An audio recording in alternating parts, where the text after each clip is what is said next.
Hi, I'm Jill from Friends on the Block. In this video, I'm going to talk about early book reading and comprehension.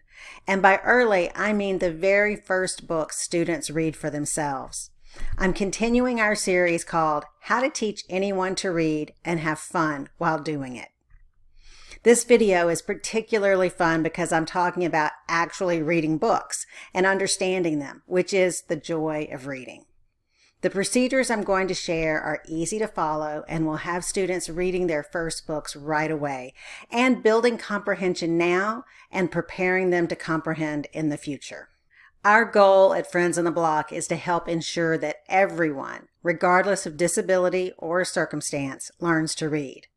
Our program emphasizes systematic and explicit phonics, but it also gets kids reading books from the very first day of instruction. In this video, I'll give you some very easy steps to follow that will show you how to support students as they begin to read. I'll also show you how our books support students.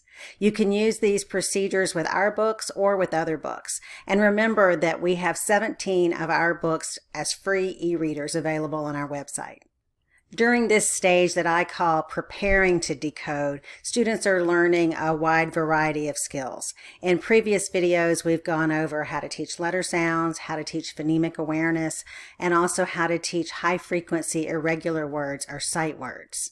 In those videos, I talked a little bit about book reading, but now I'm going to focus on book reading.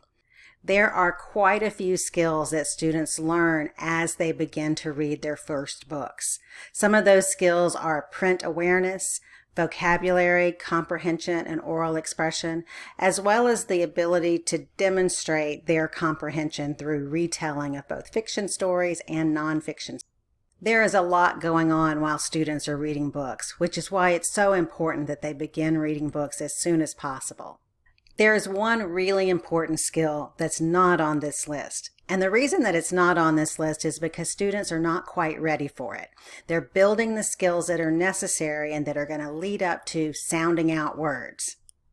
This is why in the first 3 levels of Friends on the Block, our focus in our books is on high-frequency irregular words. Because in the other part of the lessons, we're working on letter sounds and phonemic awareness and getting kids ready to sound out. In our next stage, early decoding, we'll be talking a lot more about that. I want to begin by going over high-frequency irregular words. You'll remember from our last video that these are common words that do not follow common phonics patterns.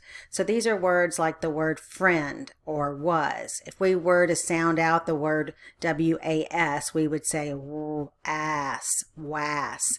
And the word is was. So it's just not spelled like it sounds. If it was spelled like it sounds, it would be spelled W-U-Z. Remember that at this early stage, students do not have the skills to use phonics patterns to figure out words. Therefore, from the student's perspective, all the words are irregular words to them, and we treat them as irregular words. For example, the word do does not follow common phonics patterns, but the word not does follow those patterns, but students don't have the skills yet to sound out that word. They don't know all of those sounds, and they're not yet good at blending those sounds together. So for this level, we'll treat it as if it's an irregular word. When students are reading books, they are practicing several objectives. One of those objectives is the most obvious one, and that's just to be able to read the words. So reading the words in text, and they gradually become more accurate and are able to gradually read faster and use expression. They're also practicing making predictions and discussing a book as they develop vocabulary or the understanding of individual word meanings, and they're developing comprehension as well as improving their oral expression or their ability to say what they're thinking and express their ideas. They can begin retelling a simple book with some support, and they can also demonstrate something that we call print awareness. Print awareness includes lots of different things. These are just a few of those things. Students begin to understand that print is meaningful. Those letters on the page mean something, and that it corresponds to what we say out loud, and that printed words are made up of letters, and that printed words are separated by spaces, and that books have titles, authors, pages, and a sequence where you turn from page to page and things happen. You begin learning these as adults share books with you and they read to you, but you also continue to develop these skills as you learn to read books by yourself. So at this stage during book reading, the students are practicing reading the words and pointing to each word as it is read. I'm going to share a couple of options of how you can do this with kids. The first one is very obvious. The student does the reading, and then what the teacher does is make corrections when the student makes a mistake. So anytime they make a mistake, you jump in and you help them with that word. In this case, you're just going to be telling them that word. And then the second option is something we call echo reading. And here the teacher reads a sentence and then the student reads the same sentence. In both of these options, students should point to each word as it is read.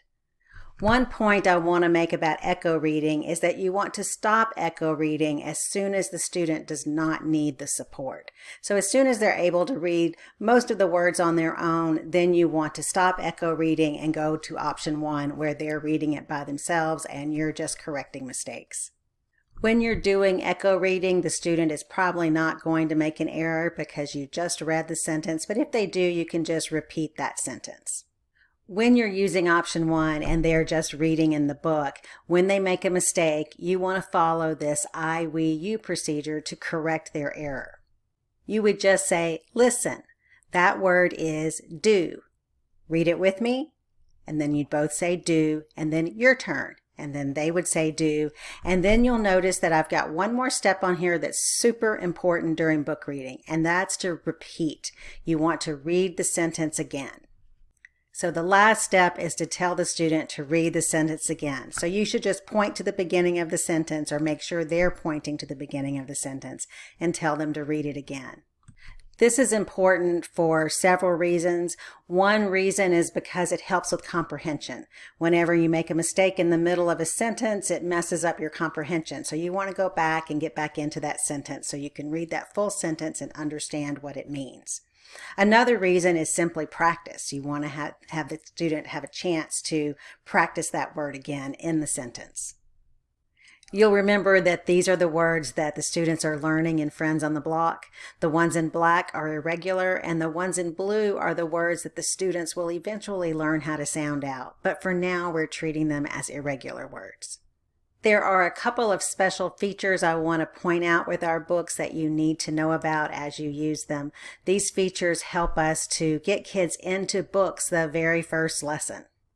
The first feature is our helper text. This is text that's read by the teacher, and then the student text is in white. So the teacher reads what's in gray and the student reads what's in white. You'll also notice that we have some picture words. So we have the picture underneath the word banana, because at this stage they're not learning how to read the word banana. They're learning how to read I do not want an A. So they need to read that whole sentence, I do not want a, and then we use banana to have the sentence have meaning. The second page of all of our books includes a list of the words that you're practicing, and any picture words for that book are also shown right there. I do strongly recommend that you read these words to the student. Once they've learned them and they want to read along with you, that's great. But in the beginning, it's really important that you read them to the student. They're going to get a lot of practice with the words once they start reading the book. Now I'm going to show you a short clip of a student reading in one of our books. This is a story about a family who likes to play hide and seek. Okay, so what's going to happen is I'm going to read the gray part and you're going to read the white part. Sound like a good deal? Yeah, all I right. always do that. I know. All right, so this says, Mom said, let's play hide and seek. I will hide first. Sam looked for Mom. Your turn. Where is Mom? Great. My turn. Dad said, where am I? Your turn. I do not see Dad. So Sam can't see Dad, but where do you think he is? He can hear his voice, but he can't see him. Where is he? He was right there the whole time. He's right there. Where? Behind the orange sofa. Maybe we were looking behind the wrong sofa. Here are a couple of tips if you're not using our books or if you're using a combination of our books and other books. The first tip is to choose books that include the high frequency irregular words or the sight words that you want your students to practice. Ideally, the books would follow a set sequence so you can gradually learn more and more words. Our books provide cumulative review, so level 1 words are practiced in level 1, and then in level 2 you practice both level 1 and level 2 words, and then in level 3 we continue to practice those level 2 and level 1 words along with the new words. Another option is something I did with my own kids when they were first learning how to read, and that is that you can write your own sentences for them to read, those sentences that are made up of the words that they're learning. You can also make your own version of our books with helper and student text. To do this, just choose a book that your student likes to have you read aloud to them, and then you can write sentences on little sticky notes that you can put in that book for them to read. For example, if Green Eggs and Ham is a book they like to listen to you read, but they're not ready to read that book, you can just write a sentence like, "I do not like eggs." And you write that sentence on a little Post-it, draw a little picture of eggs to put underneath the word eggs, and then whenever you get to that page, they can read their part. You'll remember from our other videos that book reading is the most important part of the lesson routine. One of the most important things you can do to help with comprehension is to talk with your students. You need to engage them in a discussion. You want to ask questions, not to quiz them to see if they know what happened in the story, but you want to ask questions to get them talking about the book. If there are any words in the book that you think they may not know what they mean, then it's important to go ahead and explain the meanings of those words to the student. You also want to use any of these words that may be new to them in conversation, so use it in sentences so they hear that word being used. Follow the student's lead. If there's something they want to talk about, let them talk about that, or make a comment about what they say so they can really take a lead in that conversation, that it's not just you dictating what you talk about, but the two of you together are discussing the book. It's also fine for them to talk about things that are related to the book. If it's a story about a dog, they may mention their dog, and that's perfectly fine for them to do that. Whenever they do this, they're building their own ability to express their ideas out loud, and that's a very important part of learning how to comprehend. You can talk about the books before they read by allowing them to make predictions. You can discuss the books as you go along during the reading, or you can talk about them afterwards, or a combination of the three. After they've read a book, it's great to give them the opportunity to retell what they read in the book. If it's a story, you would have them say what happened first in the story, and then what happened next, and what happened last. You want to support them in the process. So if they don't remember what happened first, next, or last, or if they have a hard time putting that into words, then you want to model for them and help them along. For a fiction book, it's always good to have them discuss the setting and the characters and the events that are in the story. We call that story grammar or story elements. Again, help them with the process. If they're not sure, then show them in the pictures or give them some of the information by modeling the sentence for them. For nonfiction books that give information, you can discuss the main idea or some details from the book. Ask them what they learned from the book. I generally recommend the first time you pull a new book out that you allow the student to look through the pictures, make a few predictions, and then you just read the story. And then the second time you read that book, you might discuss it as you move along through the story. And then the third or the fourth reading, you may just read it straight through, and then at the end of the book, have them retell what that story was about. I want to remind you of a few of the tips that I gave you in a previous video, and that you want to build good habits where you have a routine that you follow. You want to give students help very quickly, so as soon as they start to struggle, you want to help them with a word, and you want to keep it happy. So when you're thinking about book reading, follow the lead of your student. If they seem to be getting tired, go ahead and stop and read a little bit for them, or move to echo reading if you need to, or talk about the story a little bit more or a little bit less, depending on what your student seems most interested in doing. And don't forget to smile and praise them frequently. Learning to read is definitely hard work, and we want it to be as fun and rewarding for students as possible. I also want to tell you a little bit about dialogic reading. Basically, what dialogic reading is a technique where children and adults have a conversation about a book. To do this well, you want to respond to what that child is saying and expand on their language. You saw the teacher in our video doing a little bit of this. These are techniques that you usually use when you're reading to students. And what we're doing with Friends on the Block is combining reading to students with them reading for themselves as well. In our books, we use the helper text as a time to read to the students, and then the students also read their part. I'm going to provide you with an article that tells you more about dialogic reading and a lot more details about how to implement it more fully, as well as some of the research that supports it. There's a lot of research to show that students who have strong oral language skills become good comprehenders. In other words, they understand what they're reading better. So we want to work in these early stages to continue to build the students' oral language.